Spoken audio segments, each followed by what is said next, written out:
So, the World Championship is finally over. So close in set 7.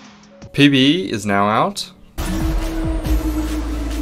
And you may be feeling a little bit overwhelmed by all of this new information.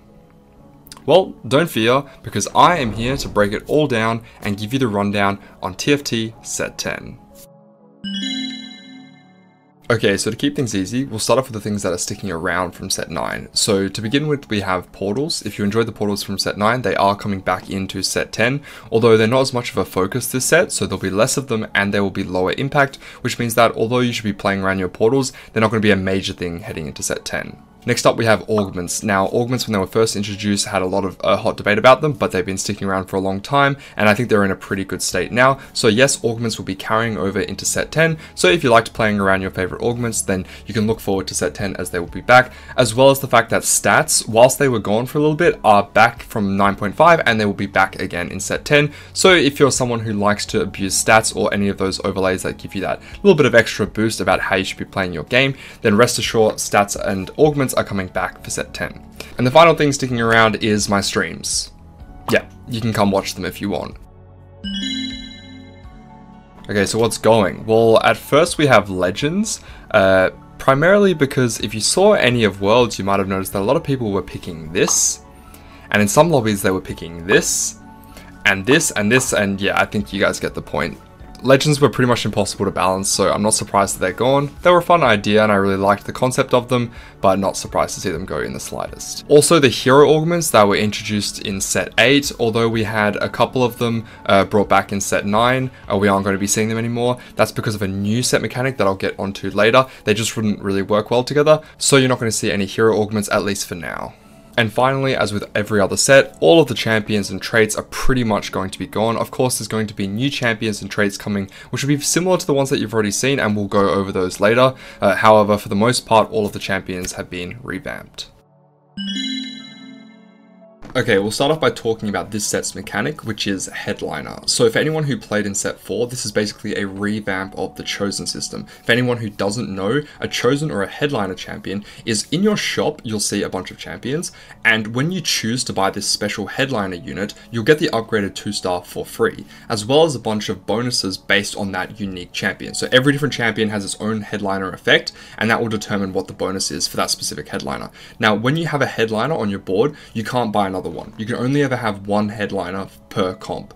But if you want to get rid of it, of course, you can just sell your current Headliner and buy a new one. For anyone that played in Set 4, you had to actually sell your current Chosen or Headliner in order to get a new one, whereas now every 4 shops you'll still see a new one, and then you have the option of swapping it if you choose. However, if you really want to get rid of your current Headliner, you can in fact sell it and then start rolling down, and every single shop you will find a Headliner. Of course, all of this may change, but essentially what it means is that you're not stuck on your current Chosen or Headliner, and you don't have to play around it because you can always just find another one. So what this means is that a lot of comps are likely going to be dictated around which Headliner you have, and of course when you're leaning towards a certain comp, you're definitely going to want to find that specific Headliner. However, I'm hoping for the way that the meta evolves, there will be comps which can utilize 1 to 2 different Headliners, as it'll definitely turn into a bit of an RNG lottery if the comps are solely dictated based on that Headliner. I have seen some of the Headliner bonuses, and not to worry, they're not ridiculously OP like the hero augments, so I don't think you need to guarantee that you get your Headliner of your specific carry.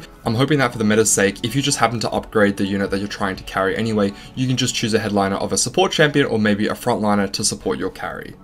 Going level 10 is now a standard part of the game. So previously you had to have a level up if you wanted to reach level 10, and now you can just get there anyway. So what I'm assuming is that the meta will change a little bit. So previously in Set 9, we saw that getting to level 8 was a lot harder because of the increase in cost, which meant that rolling on 7 was a lot more meta. But if getting to level 10 is possible, I would assume getting to level 9 is going to be significantly easier. So for that reason, I'm going to assume that Fast 8 is going to be slightly more meta. Of course, you still need to roll on 7 to stabilize your board, but with the direction that they're heading, I would assume that we're going to see a lot more Fast 8 meta, and instead of going to level 9, rolling 3 times and dying, we're now going to going level 10, rolling twice and dying. And finally, of course, we have all of the new champions and traits. Now, I'm not going to bore you with all of the knowledge. If you want to study and learn about individual traits and champions, then I would recommend just going onto a website, or of course going onto PvE and just playing the game yourself. However, I will quickly just go over the champions and maybe give you a couple of thoughts on them.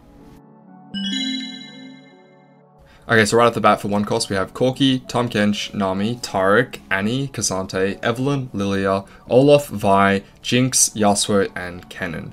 So we've seen a couple of these units before in previous sets. I want to give a shout out to some of the bruisers, as we see here that Vi and Tahm Kench are making a return. Now, I really liked the utilization of Kench because he just provides so much frontline in the early game, as well as the fact that Vi has her signature Sunder built in, which means that if you don't have a Last Whisper already playing around an AD opener, she's going to be quite useful. We can see here that Corki already has anti-heal, so if you don't have anti-heal, he's kind of going to act like a Cassiopeia that we've seen from previous sets. So with the 2 costs, we have Garen, Katarina, Gragas, Jax, Aphelios, Bard, Kai'Sa, Seraphine, Kayle, Gnar, Twitch, Pantheon, Senna, and that's all of them.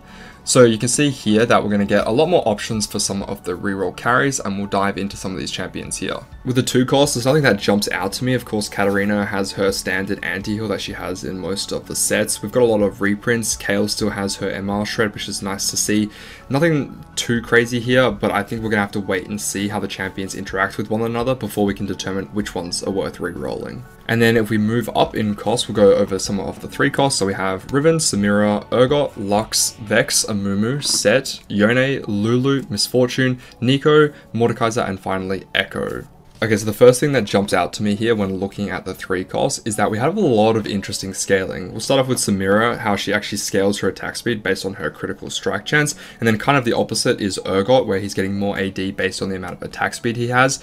So just noting there is that the item combinations are going to be very, very unique to these certain champions, as we can abuse those scaling ratios, assuming that they're up to par with what I think they'll be. You can also see certain units such as Amumu who's stacking up that armor just innately, so if you build items such as Warmog's Declaw Redemption, he's going to be an absolute menace to all sources of damage.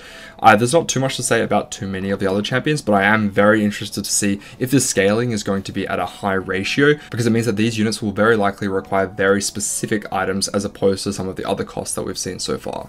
Moving over to the 4 costs, we have Caitlyn, Thresh, Twisted Fate, Blitzcrank, Zac, Zed, Poppy, Akali, Ahri, Viego, and Karthus. Now, looking at their spells, they don't actually look too interesting, but I'm actually a big fan of this because most metas are determined based on the 4 cost, and so you don't want to give them ridiculous scaling or stupid crazy CC or utility to the team, because otherwise it becomes an absolute nightmare to balance them, as you can't have a unit that's both good as a side unit as well as a main carry. So I'm actually quite looking forward to seeing how the meta evolves around these 4 costs. Something interesting to note is that Poppy does have that signature scaling where she actually gets more damage based on her defensive stats. It's actually health this time, so that's always funny to see. I like to see a lot of the utility units here, as I'm curious to see how they fit into comps and what they can do, but I'm actually relieved to say that most of the 4 costs look pretty stock standard here, and I'm looking forward to seeing how they fit into their comps. And finally, we'll move on to the 5 costs. We have Kayn, Ziggs, Alawi, Lucian, Jhin, Sona, Yorick, and Qiyana. So we can see a couple of reprints. I'm really looking forward to Kayn coming back. He was one of my favorite units from set 4, and they've basically rehashed him as a 5 cost again. But with some of the other units, we've kind of got rehashes of old champions. So notably with Qiyana, it kind of looks like a reprint of Noxus Rise. Of course, Qiyana being a melee unit. Most of these champions are just going to provide utility. We'll have to wait and see how good their ratios are to determine if they're actually viable carries. You can notably see the ones that don't have any utility are obviously going to be more carry intensive. But for the most part, Riot likes to keep these 5 costs as utility, as they don't want to make the game all about who can hit the 5 cost 1 star on level 8, and obviously if you do 2 star them, hopefully they will be viable in your comp.